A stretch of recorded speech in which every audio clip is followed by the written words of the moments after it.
এক ভাই জানতে চেয়েছেন যে শবে বরাতে নির্দিষ্ট কোনো আমল আছে কিনা। শবে বরাতের সবচেয়ে বড় আমল হচ্ছে লাইলাতুন নিসফি মিন শাবান। এটি শাবানের মধ্যরাত। পুরো শাবান জুড়েই নবীজি রোজা রাখতেন, নফল রোজা রাখতেন। রমাদানের প্রস্তুতি নবীজি সাল্লাল্লাহু আলাইহি সাল্লাম সম্পন্ন করতেন। সাহাবাই কেরামও রমাদানের প্রস্তুতি সম্পন্ন করতেন।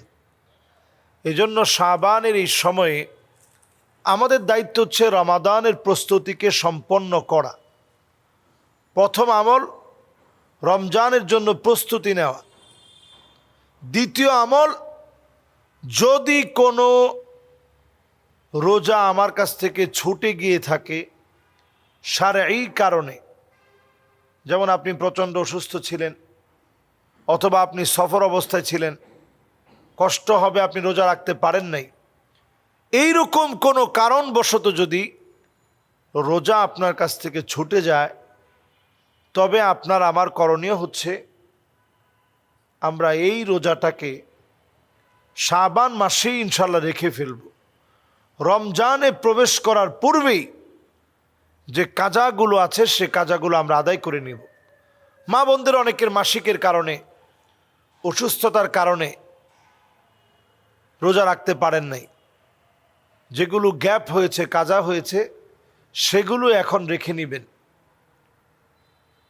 এরপরে আমল হচ্ছে আমরা যারা মাঝে মাঝে রোজা রাখার প্র্যাকটিস করি, নফল রোজা হিসেবে শাবানে 13, 14, 15 সোমবার, বৃহস্পতিবার আমরা রোজা রাখার চেষ্টা করব।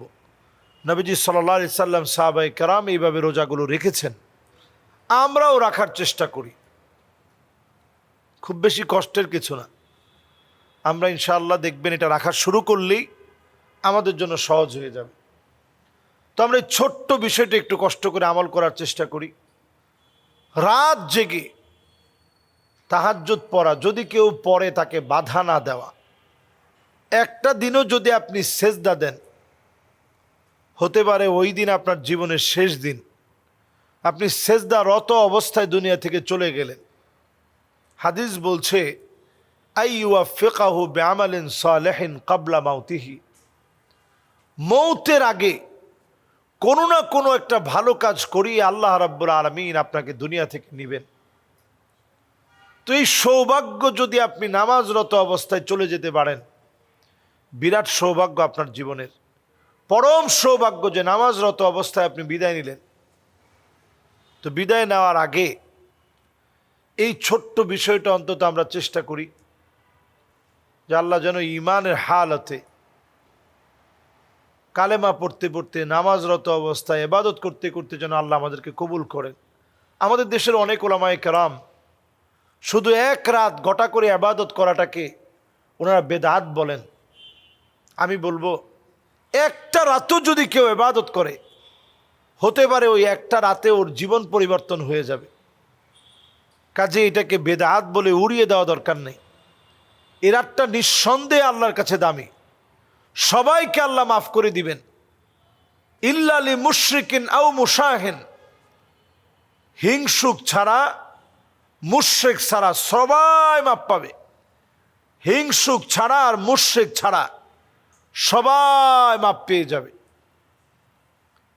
অন্য কিছু কিছু হাদিসের ভিতরে যারা আকুন লিওয়ালিদাই, পিতামাতার সাথে খারাপ ব্যবহার করবে তাদেরকে আল্লাহ মাফ করবেন না, হাদিসে আসছে। জালেমদেরকে মাফ করবেন না। মুদমিনুল খামর, যারা প্রতিনিয়ত মদ পান করে তাদেরকে মাফ করবেন না বলে হাদিস আসছে। তো এই জাতীয় বিষয়গুলো ছাড়া যে কাউকে আল্লাহ রাব্বুল আলামিন সবাইরে মাফ করে দিবে। তো সবাই যেহেতু ক্ষমা পাবো আমরা, ওই দিন ঘুমায় থাকলেও আপনি ক্ষমা পাবেন। কিন্তু যদি একটু ইবাদত করেন, তো ঘুমের চাইতে তো নিশ্চয়ই ওই যে আপনি একটু সেজদা অবনত হলেন, আল্লাহর কাছে এই কাজটা সেরা হবে। এই সেরা কাজ নিয়ে আল্লাহর সামনে আপনি দাঁড়ালেন, হতে পারে আল্লাহ রাব্বুল আলামিন আমাকে আপনাকে এই ছোট্ট কাজের কারণে আল্লাহ তাআলা মাফ করবেন। আমরা এই রাতে অনেকে দান সৎকা করি, যেহেতু রাতটি আল্লাহর কাছে অনেক দামি, যেহেতু এই রাত আল্লাহর কাছে অনেক সেরা রাত, এজন্য এই রাত্রে আমরা দান খায়রাত করি, কল্যাণকর কাজের ব্যাপারে প্রতিযোগিতা করি। অনেকে কবর জিয়ারতকে বাধ্যতামূলক বানিয়ে নেয়। আপনি নিজেই দোয়া করতে পারেন, যে কোনো জায়গা থেকে আপনারা দোয়া করবেন। এ রাতের বর্জনীয় বিষয় হচ্ছে কোনোভাবেই হালুয়া রুটি মানুষের বাড়িতে বাড়িতে দেওয়া, আতশবাজি ফোটানো, এগুলো সম্পূর্ণরূপে হারাম এবং হারাম এবং হারাম। এই জাতীয় কাজগুলো বাদ দিয়ে নিরেট আপনি জামাতের সাথে ঈশা নামাজটা পড়েন, কিছু নফল পড়েন, এরপরে আপনি ঘুমাতে যান, ঘুমায়ে ফজরের নামাজটা জামাতের সাথে এসে পড়েন। সারা রাত তাহাজ্জুদ পড়লে যে পরিমাণ সওয়াব হতো, সম পরিমাণ সওয়াব বান্দার আমলনামায় আল্লাহ রাব্বুল আলামিন দান করে দিবে। সুবহানাল্লাহ। আমরা আল্লাহর কাছে দোয়া করি, আল্লাহ রাব্বুল আলামিন লাইলাতুন নিসফি মিন শাবান, শাবানের মধ্যরাতের পূর্ণ বরকত যেন আল্লাহ আমাদেরকে দান করে দেন। আমিন। ওয়াসসালামু আলাইকুম ওয়া রাহমাতুল্লাহি ওয়া বারাকাতুহু। আসসালামু আলাইকুম ওয়া রাহমাতুল্লাহি ওয়া বারাকাতুহু। বিসমিল্লাহ আলহামদুলিল্লাহ ওয়াসসালাতু ওয়াসসালামু আলা রাসূলিল্লাহি ওয়া বা'দ। দর্শক, আপনারা একটা গ্যাজেট দেখেছেন নিশ্চয়ই। আমরা ধন্যবাদ জানাই আমাদের ধর্ম উপদেষ্টা যিনি আছেন জনাব আফম ও খালেদ সাহেবকে, এবং শানে সাহাবা ইমাম খতিবদেরকে নিয়ে যে কাজ করছেন আমার শামীম মজুমদার ভাই, তিনি অক্লান্ত পরিশ্রম করেছেন, দিন রাত পরিশ্রম করে আমাদের দেশের যে ইমাম রয়েছেন, ইমামদেরকে সর্বোচ্চ রাষ্ট্রীয়ভাবে যেন সম্মান দেওয়া হয়, এই সম্মানের নির্ধারিত একটা বেতন স্কেল দেওয়া হবে সারা বাংলাদেশের সমস্ত মসজিদের জন্য। তো এইটাতে আমরা সবাই আনন্দিত, এবং জনাব আফম ও খালেদ সাহেব সহ যারা দায়িত্বশীল আছেন প্রত্যেকের কাছে আমরা বলতে চাই, এটা যেন কওমি সনদ যেভাবে দেওয়া হয়েছে, এরকম শুধু একটা সম্মানের নাম করে অথবা সমমানের নাম করে একটা সমমান ঝুলিয়ে দিয়ে, যেটা দিয়ে আসলে কওমি উলামায়ে কেরামের তেমন কোনো লাভ হয়নি, এরকম যেন একটা নামকাওয়াস্তে একটা গ্যাজেট পাশ করে পরে আসলে কিছুই হলো না, এমন যেন না হয়। বরং এই গ্যাজেটটা দিয়ে ইনশাআল্লাহ যেন ইমামদেরকে একটা সম্মানী নির্ধারিত একটা বেতন, যেটাকে আপনি বলতে পারেন আল উজরা লিল আওকাত, সময়গুলো তিনি দিয়েছেন, এজন্য একটা পারিশ্রমিক হিসেবে ইমামকে যেন যথাযোগ্য সম্মান করা হয়। একজন ইমাম অনেক সম্মানী। আল ইমামু দামিন ওয়াল মুআযযিনু মু'তামিন, ইমাম হচ্ছে সবচেয়ে নিরাপদ ব্যক্তি।